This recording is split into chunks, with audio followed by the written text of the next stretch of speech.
We're going to win this. We are going to prevail. So, Mr. Vice President, Yeah. I just want to understand something that you mentioned in the talk. You talk about something called grid parity. Yeah, exactly. And so just to clarify, this means that we're reaching the point where energy from renewables costs the same or even less than fossil fuels? Yes, that's a gobbledygook phrase that means it's suddenly cheaper than the average cost of electricity from burning coal and burning gas, which is most of what we get now. And it turns out the thing cheaper than is not a trivial difference. When we go below this grid parity threshold, as is happening in place after place, the shift to renewable energy becomes unstoppable. I mean, I hear you on all this, but at the same time, and you said a lot of this damage has been done, right? I mean, sea levels are rising. They're going to keep rising no matter what we do. Probably there will be a quote unquote orderly retreat from places that are in low-lying coastal areas. Miami Beach already, you have this Galveston, Texas, not to mention Mumbai and Calcutta, Ho Chi Minh City. There are lots of areas around the world where people will have to move inland. I mean, that's not making me feel very optimistic. Well, look, I mean, there's a difference between optimism and Pollyannism. You can't dump all of this heat-trapping gas into the atmosphere and pretend that it's going to immediately go away. But acknowledging there are consequences we can deal with is one thing. Feeling that we are all turn this around is something else. Again, optimism blended with courage to face the changes now necessary is just a mature and healthy way of approaching the future. Yeah. Realizing that we'll go through a rough patch until we turn the corner, that's just a healthy brand of optimism that has always been basic part of human nature. I mean, it is amazing that we have this capacity as a species to wreak havoc over our planet and our ecosystem.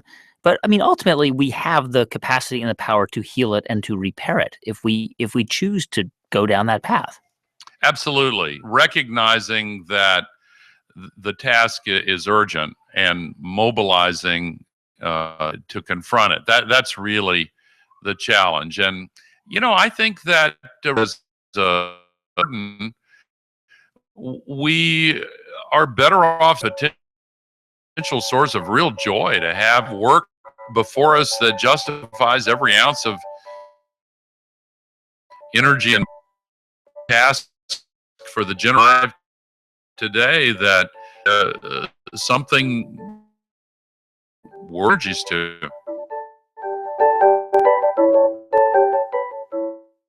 I am extremely optimistic to win this. The only question is, how long will it take to get there? A lot of guys to insist now. Almost 1,000 people marched in New York City before the UN. 20,000. So I'll finish with this story. When I was 13 years old, directly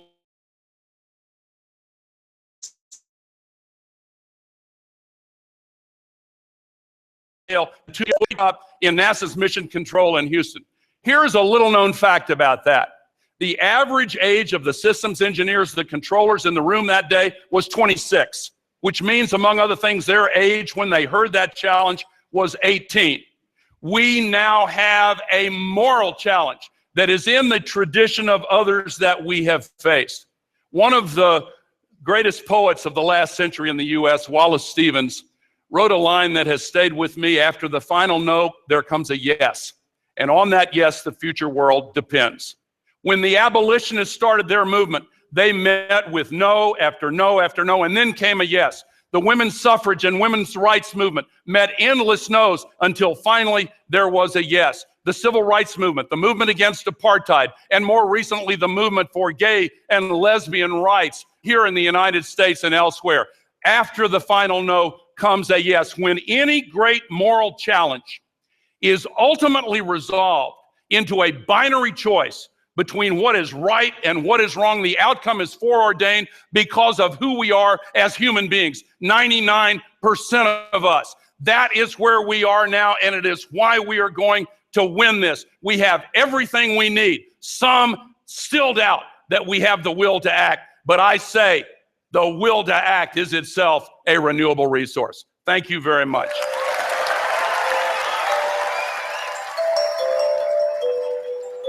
That's Al Gore, former vice president.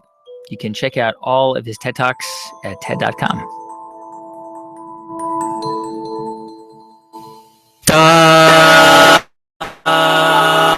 Some things in life are bad, they can really make you sad. Other things you swear and curse. When you're chewing on life's gristle, don't grumble, give a whistle. And this'll help things turn out for the best. And always look on the bright side of life. Hey, thanks for listening to our show, The Case for Optimism, this week. If you want to find out more about who's on it, you can go to ted.npr.org. And to see hundreds more TED Talks, check out ted.com. Our production staff at NPR includes Jeff Rogers, Brent Bachman, Megan Kane, Neva Grant, and Sanaz Meshkinpour, with help from Daniel Shukin. Our intern is Maria Paz Gutierrez. Our partners at TED are Chris Anderson and Janet Lee. If you want to let us know what you think about the show, you can write us at tedradiohour@npr.org. I'm Guy Raz, and you've been listening to Ideas Worth Spreading right here on the TED Radio Hour from NPR. How about we have a key change? Come on, up we go. And always look on the bright side of life. Last time, everybody in, come on. Always look on the bright side of life.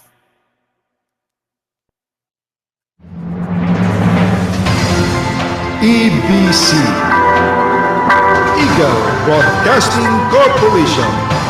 Ito ang Radyo Agila.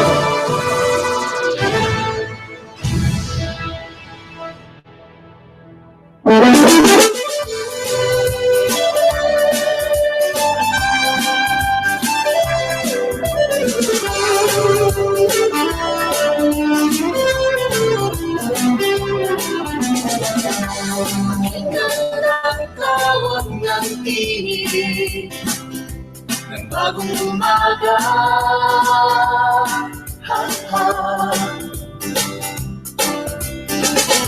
Kakampi mong tunay, maaasahan, di ka iiwanan.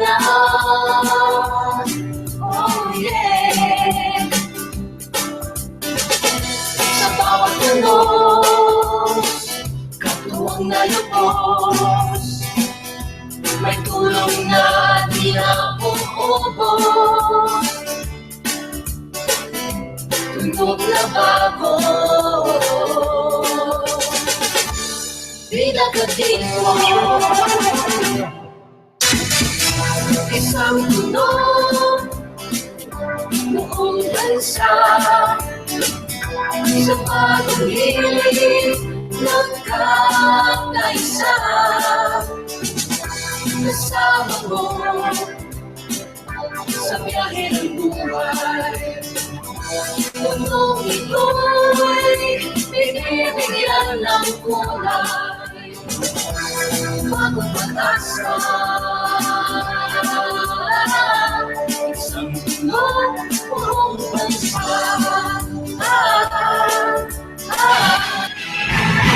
Narito ang mga bagong balitang nakalap ng Radyo Agila sa nakalipas na oras. Radyo Agila, Balita Update.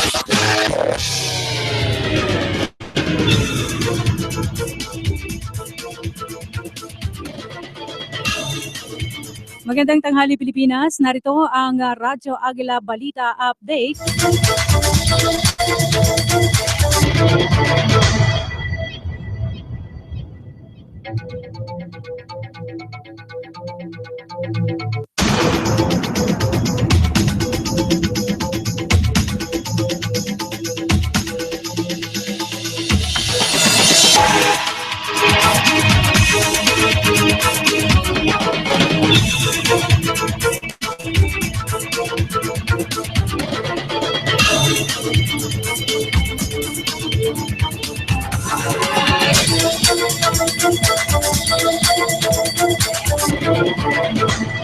Samantala mga kaibigan, ating bigyang daan ngayon ang sinasagawang Presscon ng Iglesia ni Cristo.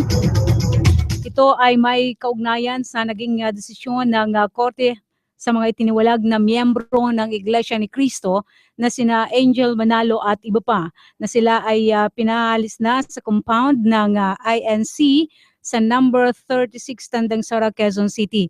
Mamaya ay makakasama po sa isasagawang Presscon ngayong tanghali sina Brother Edwil Zabala, ang tagapagsalita ng Iglesia ni Cristo, at sina Attorney Cuevas, kasama rin si Attorney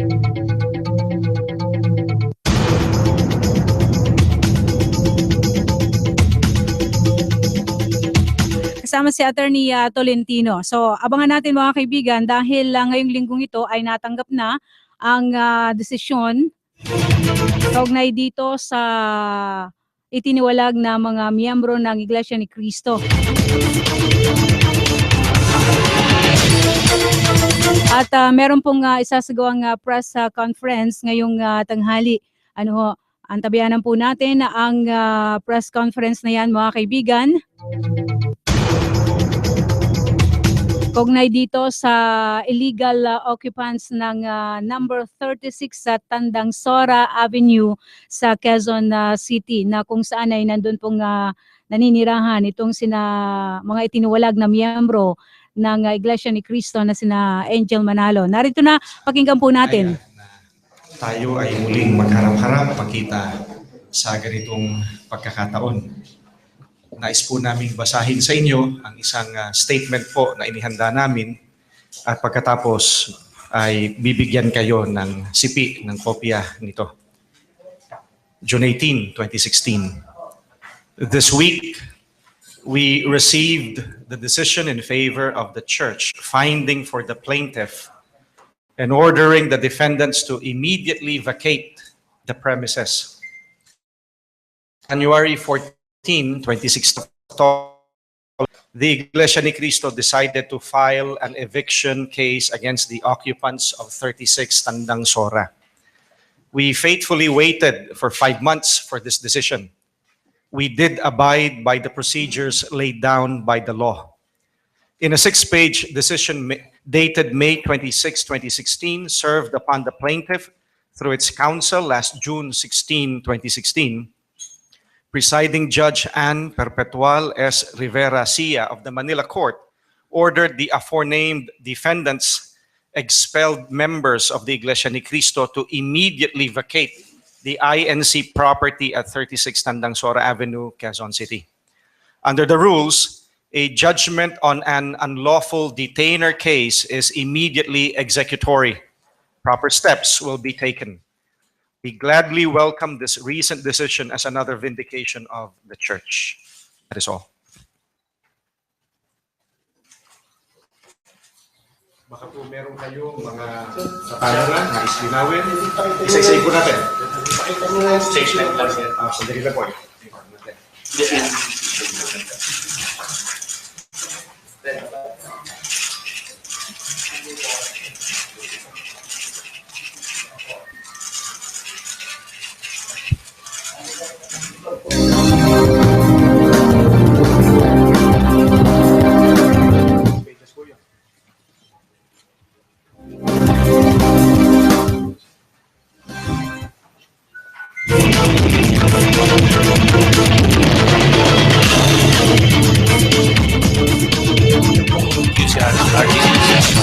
Kailan ho implement ng court ho ba yung o sheriff ng UCRTC? Kailan po yung exact date, yung hour ng pag-implement na eviction po. We'll allow Attorney Moises Salentico to answer the question. Procedurally, after the decision of the court has been promulgated, we can file a motion for execution.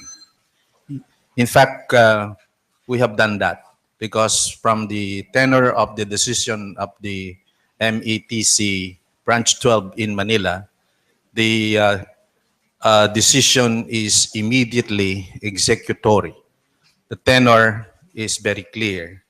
The court has ordered the defendants, the occupants of number 36 Tandansora Avenue, Quezon City, are ordered to immediately vacate. Those are the words of the court.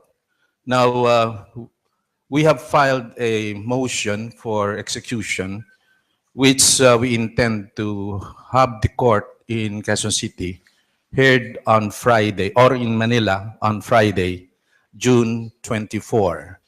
Thereafter, we expect the court to issue a resolution, and we will be using the writ of execution to be issued by the court and ask the service officer, the sheriff of the court, to implement the decision of the court.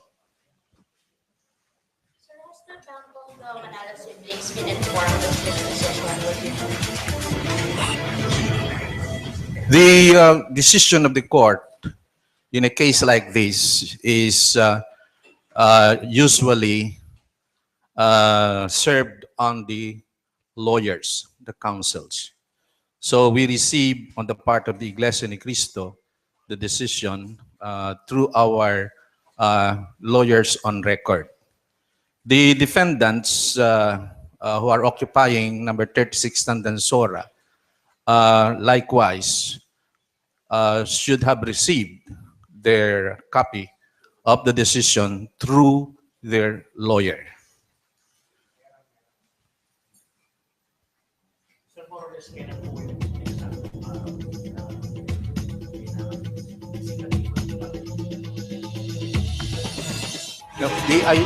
As I told you, we will wait for the issuance of a writ of execution.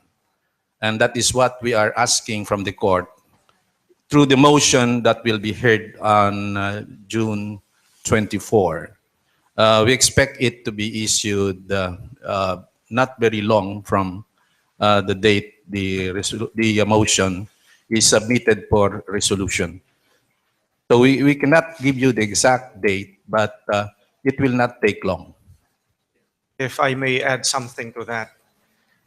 July of 2015, when they were expelled from the church, we already expected that they would vacate the premises voluntarily because they are aware of the rules governing allowing a member of the church to occupy church housing.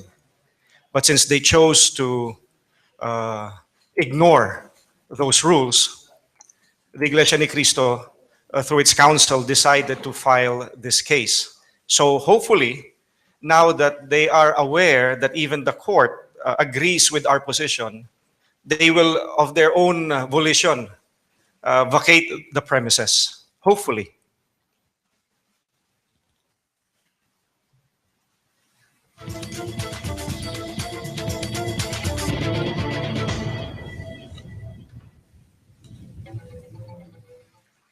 Any other questions?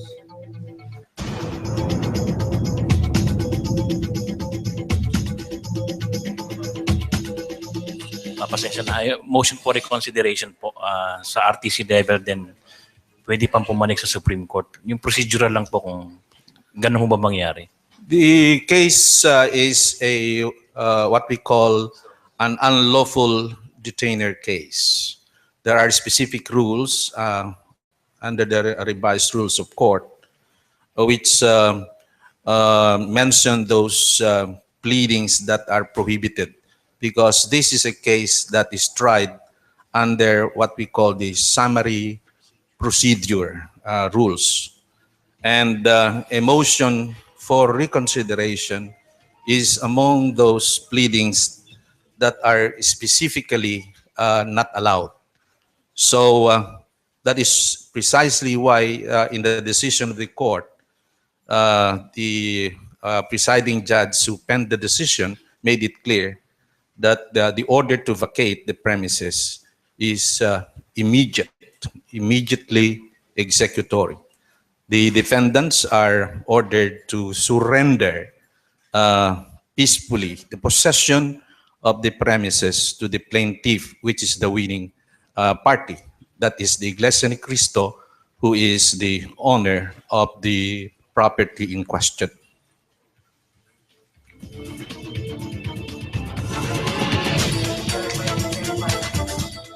No MR is allowed under the rules on summary procedure. The lawyers of the defendant know that very well. In fact, all practicing lawyers are aware of those rules.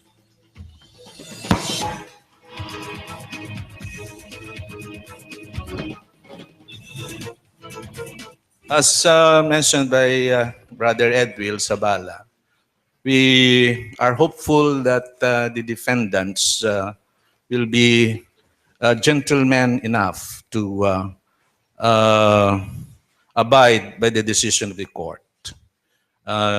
We expect them to honor the procedures and the law relative to this issue, because we are aware that they are being advised by their counsel on their rights and obligations in a case like this. So we are awaiting if there is a voluntary move on the part of the defendants. We'll be thankful for that. Otherwise, we will have to resort to the procedure laid down under the law, under the rules of court. And that is precisely, we are filing a motion for execution.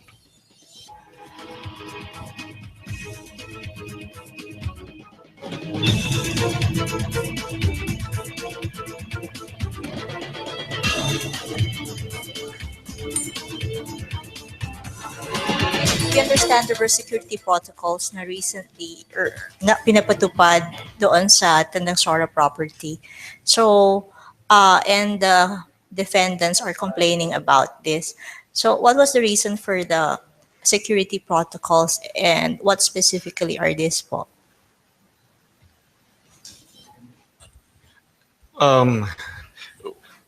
We, as the property owner, we of course have the right to check anything that goes in to the compound of the central office of the Iglesia ni Cristo. As we have been saying all along, number 36, Tandang Sora, is part of the central office compound. So it's part of the compound where members of the Iglesia ni Cristo work, and there are some who reside inside the compound. And if you have had the chance to visit the central office compound of the Iglesia ni Cristo, you know that visitors are asked to allow their belongings to be checked before we allow them entry into the compound, before we are allowed to bring in anything into the compound. So those same procedures are applied by those securing the gate outside of number 36 Tandang Sora.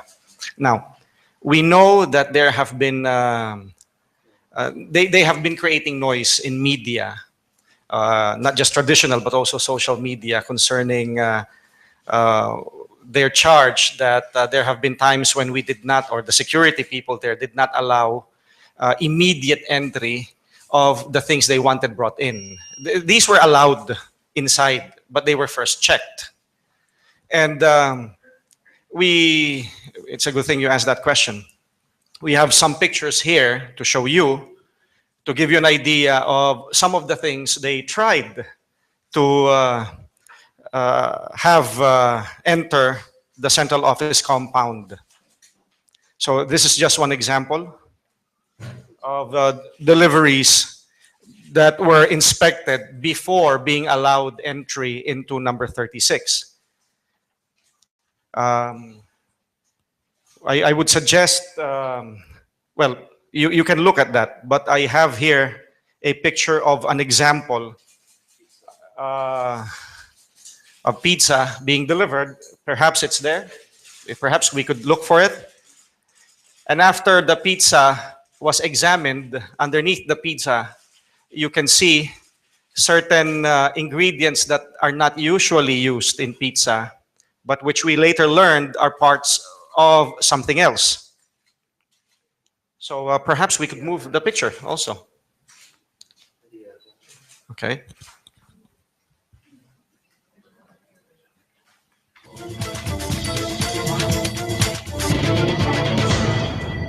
Examination.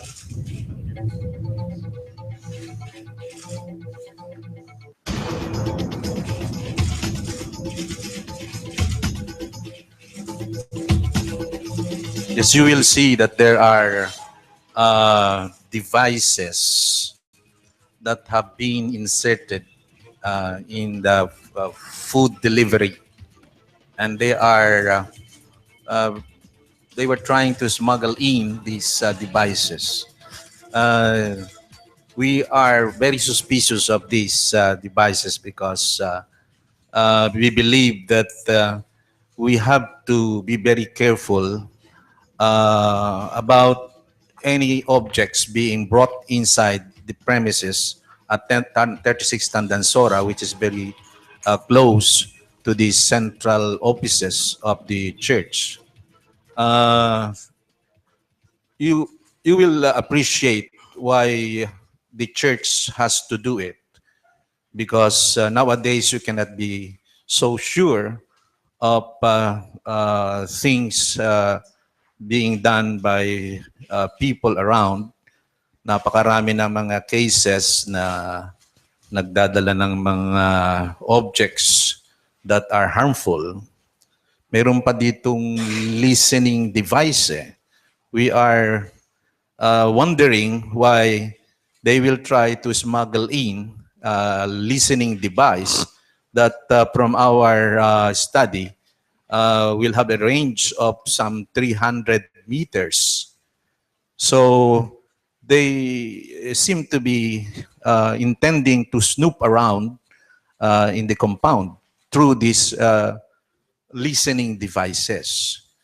If you are the owner of a property and your inspection of the things being brought inside your property reveals that there are some questionable equipment, questionable items, certainly you will be alarmed. Kailangan talaga tayong mag-ingat eh. Hindi pwede na kahit ano na lang ay payagan natin pumasok. And we regret this, but we have to be very careful. At nadidiscover nga namin kaya naghihigpit kami. And reasonably strict because it's a matter of security. Just a follow-up lang po, dun sa yung dalawang po black na pictures, yung can we show them? These were discovered to be... not this, yes. Yeah, and another one. And this one. Yes. They are parts of this. So they together make up a recording, observing device that has a range of about 300 feet. Yes, here sounds over 300 feet away.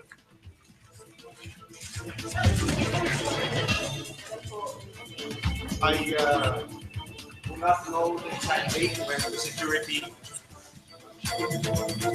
It's either February or March of this year. So yes, that's very recent. Did it somehow influence the eviction case that you filed in February, sir?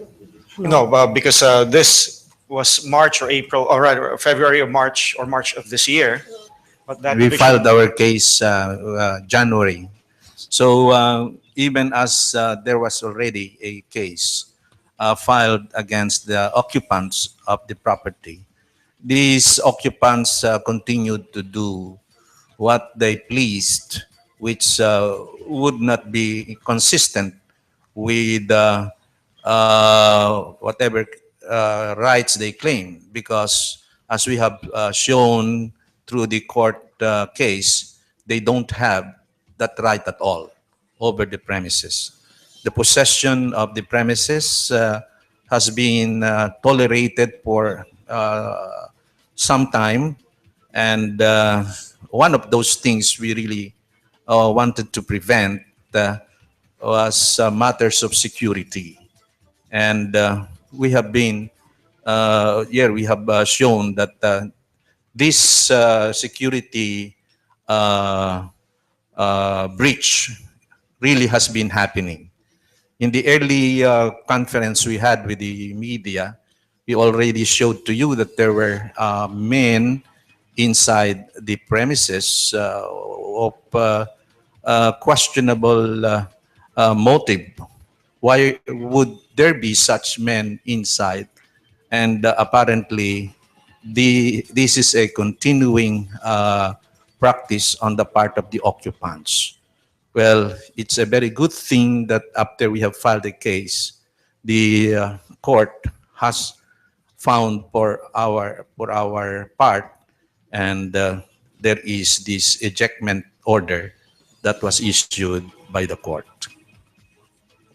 If I may just add, upon examination of people who are familiar with those parts that earlier were found under the pizza, they were found to, where we were told that they possibly are parts of a drone that could be used, of course, to observe what is happening inside the other parts of the central office compound. Sir, So, yes. sa ngayon po ba, batay po sa pagkakalam nyo, sino-sino yung nasa loob ng number 36 compound? May mga tao na Ilan hindi po? namin alam kung sino sila. Hindi namin hawak sa ngayon yung huling bilang ng mga taong iyon na hindi naman namin identified kung sino. At I suppose mention should be made of the injunction case that was filed with a different court. Yun nga isang dahilan kung ba't hinihiling namin sa ibang korte naman, nag-file ang Iglesia, yung talaan ng mga pangalan ng mga taong pinayagan nilang pumasok roon nang walang pahintulot ang pamunuan ng Iglesia ni Cristo. At idadagdag ko, hanggang ngayon hindi nagko-comply yung mga nasa loob na bigyan ang korte ang humihingi ng kopya nung kung sino-sino talaga yung pinapasok nila roon. Ilang pagkakataon na nag-utos yung judge na dumirinig noong, am I allowed to mention this po? Okay. Kaya ako nagtatanong dahil baka mamaya may nalalabag akong rules ng court. But the lawyer beside me says I'm allowed to mention this. Ilang pagkakataon na nag-decide yung judge na magpadala ng sheriff, ng representante niya doon sa loob noong compound para malaman once and for all, ilan ba yung taong pinapasok? Sino-sino ba yung mga taong yan? Pero laging merong dahilang ibinibigay sila para wag ma-examine noong pinadala ng court, yung sheriff. Marami silang ginagawang paraan at binibigay na dahilan para wag matuloy yung examination. Sa ngayon, sir, may nakuha po ba kayong pahayag mula doon kina Ka-Angel kung bakit yung bakit sila nananatili pa rin doon? May mga statement po ba sila kayo nga nakuha, official statement mula sa kanila? Ako personally, wala. Sige po. Yeah. Pagbigyan natin. Yes po. Photos of masked men and some were armed. So, yung mga tao po ba ngayon nandun pa sa loob? From our information, some of them are still inside. And that is still a source of worry on the part of the church, because we don't see any reason why should they continue to be inside the premises. They don't have any right to be there. As much as the regional occupants have no right at all, these people whom they brought inside more so, don't have any right to be inside. Sir, pasensya na po. So you mean even if the INC owns the property, yung security guards couldn't enter to inspect kung sino-sino yung nasa loob po? That is one problem we have. We can only post our guards at the gate.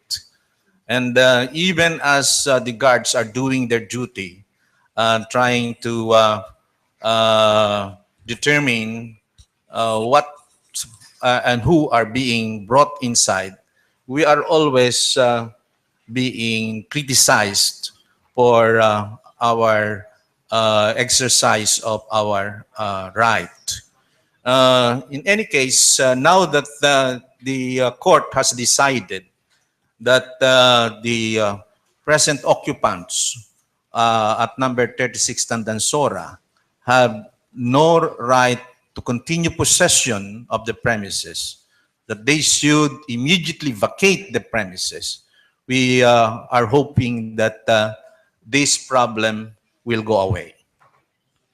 Sir, just an official comment po sana on the allegations of the Manalo siblings camp that sewage water is allegedly being pumped inside the compound, which they say is already an added another form of harassment apart from water and electricity being cut off and high fences built inside the compound po. Yung sinasabi nila ay malayo sa katotohanan na kaya nilang patunayan. Sila ang may aligasyon, sila dapat magbigay ng pruweba. Yun nga ang katakataka. Maraming aligasyon kapag binalikan ninyo sa inyong alaala. Ano ang isa sa, bago pa yan, ang isa sa mga unang aligasyon nila, hino-hostage sila roon. At yun, inilabas nila yon sa publiko noong July of 2015 pa. Nagpunta ang mga pulis, pati ang mayor ng Quezon City nagpunta. Sapagkat napakaseryoso ng aligasyon na hino-hostage sila roon. Kami ay tinanong, ang sabi namin, yung compound ay pag-aari ng iglesia, subalit wala kaming control sa gate kung sino pwedeng pumasok. Nang makausap na ng mga alagad ng batas, kasama pa nga ang mayor, ano ang kanilang sinagot?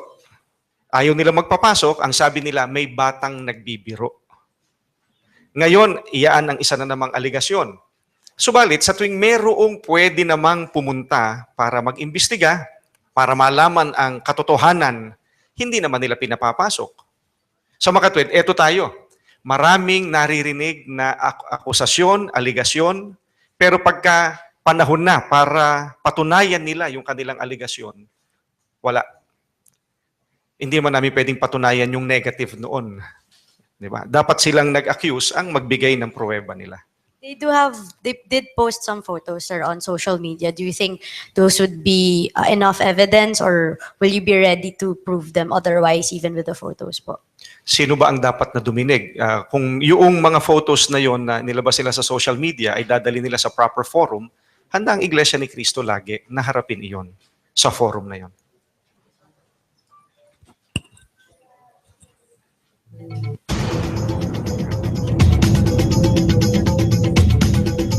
Susug lang namin dun sa issue ng sa kuryente, sa electricity at sa tubig. Actually, wala namang control ang church doon sa supply ng services na yon. Ang nasabi na namin sa inyong pangyayari sapagkat umaba ang panahong hindi nababayaran yung mga konsumo sa electricity, there came a time when the service provider had to cut off the supply of electric service. The same thing happened in the case of water service. Ang totoo niyan, just very recently, it became floated. It was floated around that parang mayroon daw violation ang church ng human rights nitong mga occupants. Came to a point na some representatives from the Commission on Human Rights came to us to get our side. And we had to explain precisely what happened on the services for electricity and water. And then they asked permission if they could get inside the premises to make inspection. We just told them that since we are not the ones who have control over the premises, they should try. Eh, nagpunta yata yung dalawang representatives ng Commission on Human Rights, eh hindi rin sila pinapasok. In other words, while there are some people, we don't know exactly who, whether the occupants themselves or some sympathizers who are moving around complaining about this supposed violations of human rights. Pag naman dumating na sa punto na kailangang ma-prove, mag-inspect kung talagang totoo, hindi naman sila nagko-cooperate. So, then again, they would heap the blame on us. You can see the unfairness of the situation. Wala kaming ginagawa na para bagang tama. Pero ang totoo, hindi naman kami ang nagsisimula ng mga issue diyan sa mga puntos na yan.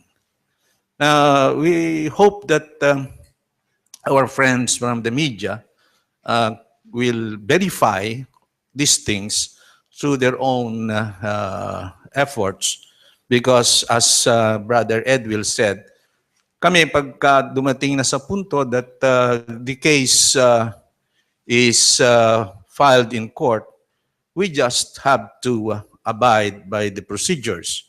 We follow the procedures.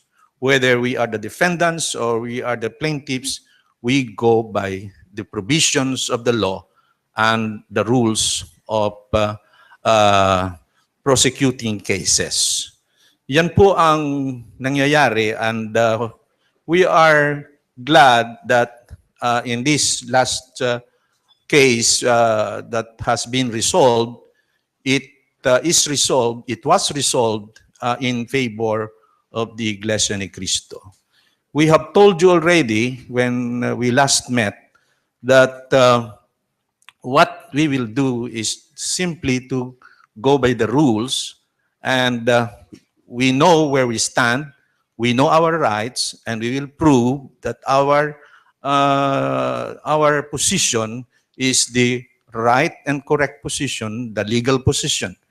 And true enough, we are vindicated by the resolutions, by the judgments of the court. You can take a look at the different events and cases that have been filed, and so far we have won all of them. We are happy that the courts have given us the right vindication. It's because all along our position is the legal position.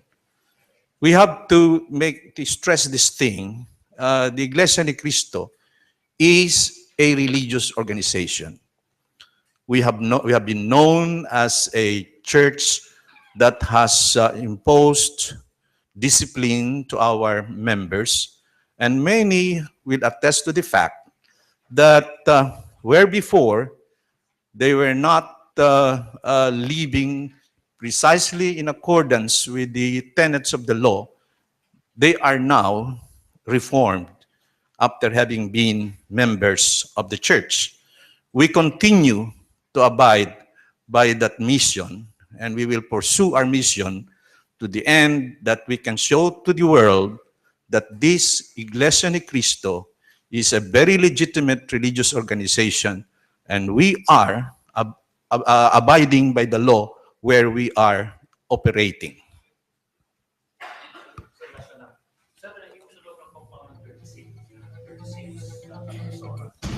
There are other people inside the compound aside from Angel tsaka Lottie po. Yung ganun, tama ho ba yung rinig ko? Mayroong mga strangers doon. More or less mga ilan po sila? We have no exact figure, but they have been caught on camera on some occasions. Mga 10, 20. I really cannot tell exactly, but they are, I think, numerous enough to be posing an alarm on the security of the compound. Sir, ano po, yung ano ho ba, naka-arm or not armed yung mga tao? The last time we appeared before media and showed pictures of these individuals, we were able to show that they are masked, which is why it's hard for us to say exactly how many they are, because we are unable to identify them. And that is precisely the reason for that case we filed, asking the court to require them to submit a list of these people who have no permission from the church administration to be inside church property.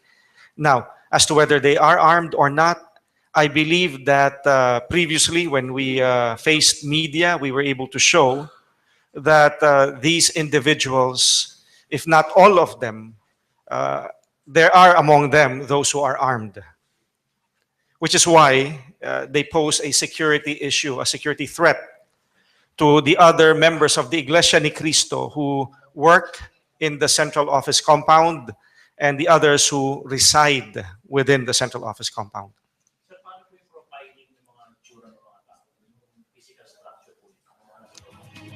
At the very least, we're able to say na mga lalaki. Pero hanggang ganun lang. Burly, yes. Pero hanggang ganun lang. Dahil nga, yes. Yung mga mask pa eh. May mga bonnet. We have shown some pictures in our previous meeting with you.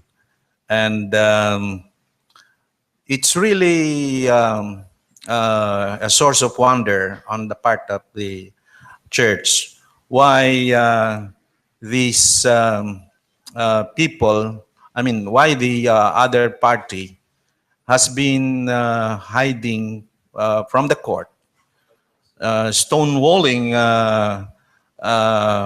as we may say, because they have not complied with the order to submit a list and names of the people there continuing to stay inside the premises. Kaya kung mapapansin ninyo, ini-inspect din yung mga pinadadalang pagkain. Kung minsan, nagtataka kami, napakaraming pagkain pinapapasok. They are not supposed to be of the quantity that would feed the 2 or 3 families. They certainly are much, much more in terms of volume, which gives us the reason to believe that there are quite a number of strangers still being harbored inside the premises.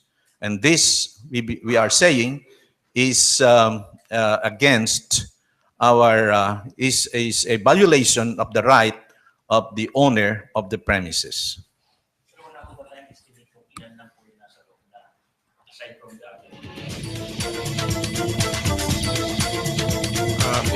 We would be misleading you if we gave you any estimate. Yeah. If we give you a figure, it will be merely speculative. But the point is, they are certainly not just 2 or 3. They are more than that. You mentioned that they've stonewalled previous court orders. So what will be the action of the church if you've secured a writ of execution but they still refuse to leave the premises? In the case of implementing the decision, the ejectment case decision, we have certain procedures under the law. We have officers of the court that will implement the decision. And we believe that at the right time, we can enforce our right using the procedures under the law.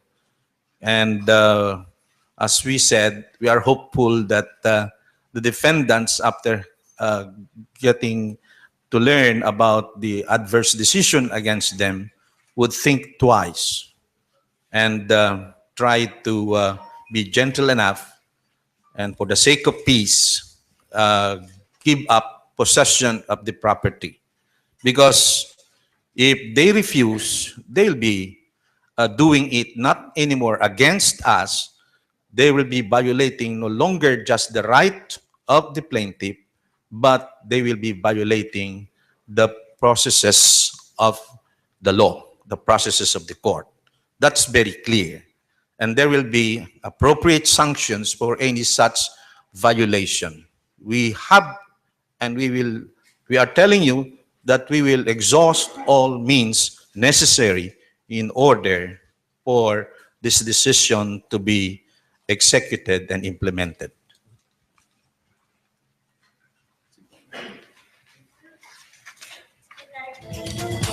For us non-lawyers, how different is this unlawful detainer case from an ejectment case and from the other injunction case filed with the QC court po?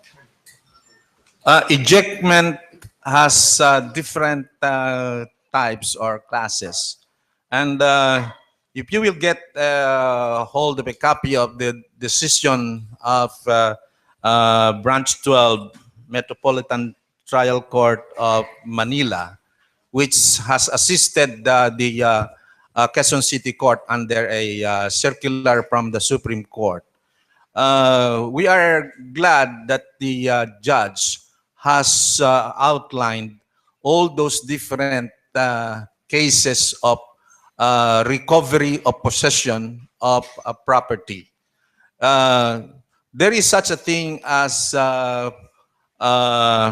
unlawful detainer, and under the ejectment rules, this is one that we availed of, because originally the possession of the occupants could be considered as legal, but they at some point, when they did not anymore have the right to continue possession, and there is a demand for them to give up possession, and they refuse to comply with the demand, that becomes illegal. The possession becomes illegal. And that is exactly what is meant by unlawful detainer. That is one kind of ejectment. There are others which we don't have to discuss anymore. Yes, because they availed of the privilege, housing privilege, when they were members of the church. And this housing privilege was subject to certain conditions, certain rules. But the point is, since these occupants violated the doctrines of the church, which led to their expulsion cost the severance of their membership from the church, and therefore they lost the privilege to stay in the premises. Therefore, if they insist to continue staying there, that is already an illegal act. Maliwanag po na yan ay dissected by the court in the decision, the 6-page decision. You can get hold of a copy of the decision. It's Branch 12, Metropolitan Trial Court of Manila. You might wonder why Manila when it is a Quezon City property. Meron po kasing inisyu ang circular ng Supreme Court, ang Supreme Court ng circular to assist Quezon City kasi masyadong overloaded na ng cases ang Metropolitan Trial Court ng Quezon City. So some of the cases were forwarded to Manila, and it's the Manila court that handled the proceedings.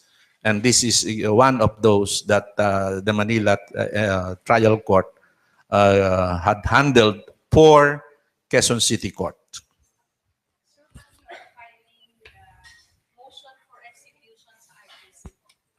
Hindi sa RTC. Ang rule diyan normally the court of origin. Doon ka magfa-file ng motion for execution. The court that rendered the decision. Okay, but the implementation could be again forwarded to Quezon City because it is the Quezon City court that has jurisdiction over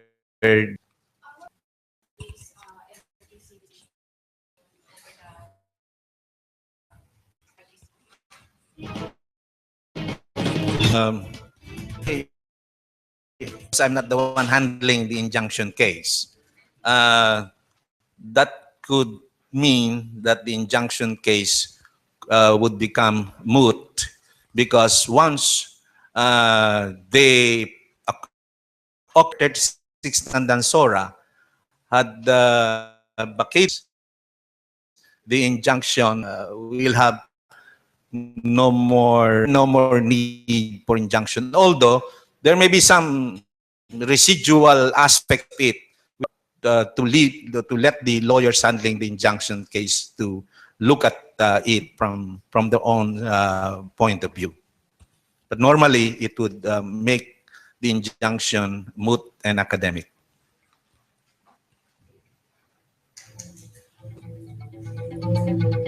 Baka po may tanong pa kayo? Opo. Nagpapasalamat ulit kami sa oras na ibinigay nyo sa amin. At sana sa susunod na pagkikita natin, masasayang balita naman yung ating pagkukwentuhan. Actually, masaya na itong balitang ito. Ako nasisiya na. Welcome. Natatapos na po tayo. Sige po. Marami pong salamat sa inyo. And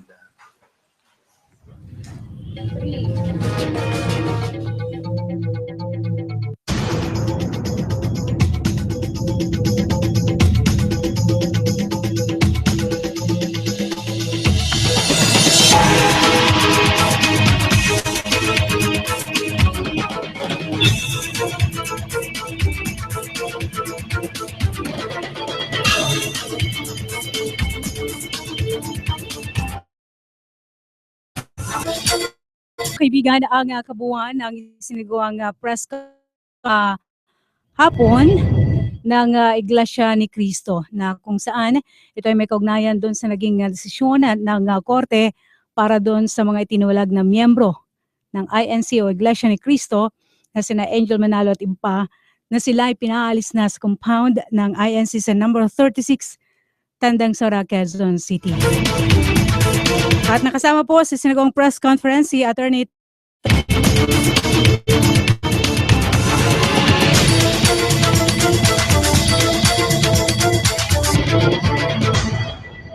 at batay doon sa naging 6 na pahinang desisyon na may petsang May 26, 2016 na sinilbi ng sa pamamagitan ng council noong June 16, 2016 ni Presiding Judge Ana Perpetual Rivera Sia ng Manila Court na kung saan ay inaatasan ang mga itiniwalag na miyembro ng Iglesia ni Cristo na agad na lisanin ang property ng Iglesia ni Cristo doon sa number 36 sa Tandansora Avenue, Quezon City. At yan po ang kabuuan mga kaibigan na susunod na ang tabianan mamaya ang programang Basta Natural. Maraming salamat. Ito po ang inyong lingkod, Laila Tumanan. Sumayin niyo ang mainit at mga nagbabagang balitang nakalap ng Radyo Agila sa nakalipas na oras. Radyo Agila, Balita Update!